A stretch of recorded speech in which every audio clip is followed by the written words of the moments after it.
سنتے ہیں اردو میں خصوصی اپڈیٹ۔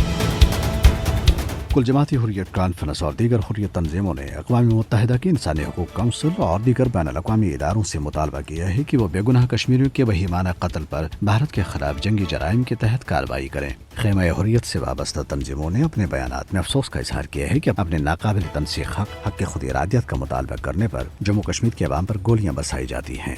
انسانی حقوق کے بارے میں اقوام متحدہ کی خصوصی نمائندہ میری لاولر نے کشمیری صحافیوں کو ڈرانے دھمکانے کی متعدد کارروائیوں کے بارے میں بھارت کے ساتھ اپنی مراسلت عام کر دی ہے۔ یہ مراسلت 2 کشمیری صحافیوں قاضی شبلی اور آکاش حسن اور بھارتی ریاست بہار سے تعلق رکھنے والے صحافی اور انسانی حقوق کے کارکن چندر بھوشن تیواری کو ہراساں کرنے کے بارے میں تھی۔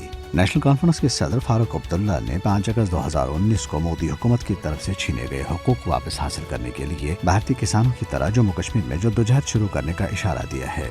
سری نگر میں پارٹی کارکنوں سے خطاب کرتے ہوئے انہوں نے لوگوں پر زور دیا ہے کہ وہ اسی سطح کی قربانیاں دینے کے لیے تیار ہیں جو بھارتی کسانوں نے مودی حکومت کو اپنے فیصلے واپس لینے پر مجبور کرنے کے لیے پیش کی ہیں۔ پی ڈی پی صدر محبوب مفتی نے ایک ٹی وی پروگرام میں گفتگو کرتے ہوئے کہا ہے کہ بھارتی حکومت جموں کشمیر کے حالات ٹھیک ہونے کا دعویٰ کرتی ہے، جبکہ حقیقت یہ ہے کہ کشمیر کی سڑکوں پر خون بہایا جا رہا ہے اور اپنی رائے کا اظہار کرنے پر لوگوں کے خلاف کالے قوانین لاگو کیے جا رہے ہیں۔ بھارت بنگلہ دیش پاکستان پیپلز فورم نے تنازع کشمیر کو تمام فریقین کے درمیان بات چیت کے ذریعے حل کرنے کی ضرورت پر زور دیا ہے۔ فورم کی بھارتی شاخ کے نائب صدر اور بھارتی پارلیمنٹ کے سابق رکن شیخ عبد الرحمان نے جموں میں ایک پریس کانفرنس سے خطاب کرتے ہوئے کہا ہے کہ مسئلہ کشمیر کی وجہ سے پاک بھارت تعلقات بدستور تناؤ کا شکار ہیں۔ انہوں نے کہا ہے کہ کشمیر میں مودی حکومت کے حالیہ اقدامات نے حالات کو مزید خراب کر دیا ہے۔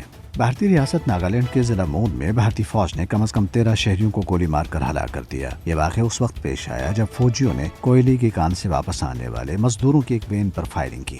بھارت میں سکھوں کے لیے آزاد وطن خالصتان کے لیے ریفرنڈم کا 5واں مرحلہ آج برطانیہ میں منعقد ہوا۔ برطانیہ میں مقیم سکھ برادری کے ہزاروں افراد نے ریفرنڈم کے ابتدائی 4 مراحل میں حصہ لیا، جس کا آغاز رواں سال 31 اکتوبر کو لندن میں ووٹنگ سے ہوا تھا۔ اس ریفرنڈم نے بھارتی حکومت کو ایک مضبوط پیغام بھیجا ہے کہ اس کے پاس سکھوں کو حق خود ارادیت دینے کے سوا کوئی چارہ نہیں ہے۔ برطانیہ میں قائم سینٹر فار انفارمیشن ریزیلینس نے اپنی ایک تحقیقی رپورٹ میں بھارت کے جعلی سوشل میڈیا نیٹ ورک کا پردہ فاش کیا ہے، جسے کسانوں کے احتجاج اور خالصتان تحریک کو نشانہ بنانے کے لیے بنایا گیا۔ CIR نے analysis of the real Sikh influence operation کے عنوان سے اپنی رپورٹ میں فیس بک، ٹویٹر اور انسٹاگرام پر 80 اکاؤنٹس کے نیٹ ورک کا پردہ فاش کیا ہے، جن میں سکھوں کے نام استعمال کیے گئے جبکہ وہ ہندو انتہا پسند چلاتے تھے۔